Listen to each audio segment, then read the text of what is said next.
வாங்க, வணக்கம். இன்னைக்கு பாவக்காய் பொரியல் செய்யலாம். பாவக்காய் கூட கொத்தவரங்காய், கோவக்காய் இது மூணுத்தையும் போட்டு செய்தீங்கன்னா பாவக்காவுடைய கசப்பு தெரியவே தெரியாது, கொஞ்சம் கூட தெரியாது. அதனால இன்னைக்கு பாவக்காய், கொத்தவரங்காய், கோவக்காய் பொரியல் எப்படி செய்யறதுன்னு பார்க்கலாம்.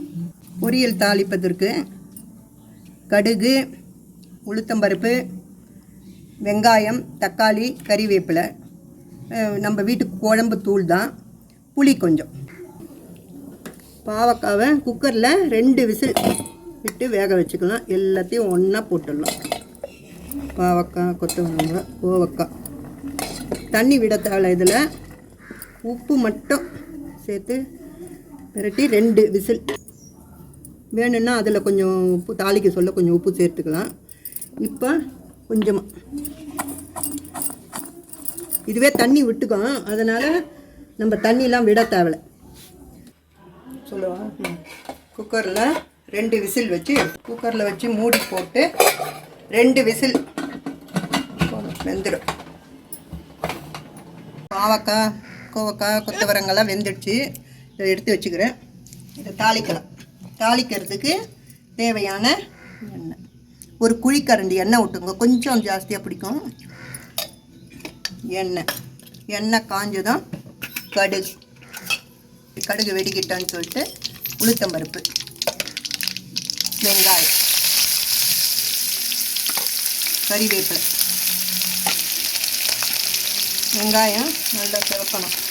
இது நல்லா செவக்கட்டும். வெங்காயம் நல்லா கண்ணாடி பதத்துக்கு வரணும். வெங்காயம் வதங்கிடுது. இப்போ தக்காளி ஊற்றணும். தக்காளியும் போட்டு வதங்கட்டும். கொஞ்சம் இது வதங்கிறதுக்கு கொஞ்சம் ஒரு ஸ்பூன் உப்பு. அதில் ஏற்கனவே நம்ம வேக வைக்கிறதுக்கு போட்டிருக்கோம். இது தேவைக்கேற்ப போட்டுக்கோங்க.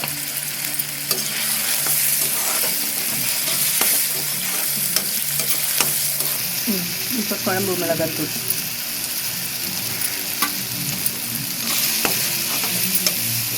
புளி தண்ணி போட்டுக்கணும்.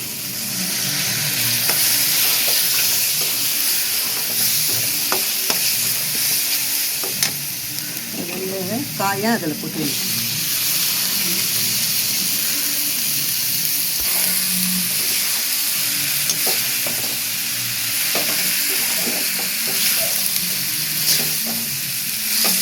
அடுப்பை ஸ்லோ பண்ணிடலாம். சிம்மில் வச்சுக்கலாம். சிம்முக்கு வச்சுக்கலாம். உங்கள் வீட்டில் காராமணி சுண்டலோ இல்லை ஏதாச்சும் மூக்கடலை, கருப்பு மூக்கடலை, வெள்ளை மூக்கடலை, அந்த மாதிரி ஏதாச்சும் எங்கள் வீட்டில் இருந்ததுன்னா, இப்போ எங்கள் வீட்டில் இருந்தது, அதை சேர்த்துக்கிறேன். சேர்த்தா இன்னும் சுவை கூடுதலாக இருக்கும். கசப்பும் தெரியாது. சுத்தமாக அதெல்லாம் சேர்த்து செய்தீங்கன்னா கசப்பு தெரியாது.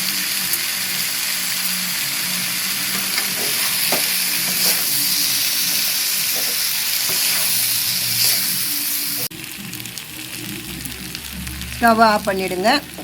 பாவக்காய், கோவக்காய், கொத்தவரங்காய் பொரியல் ரெடி. என்னோட ஸ்டைல்.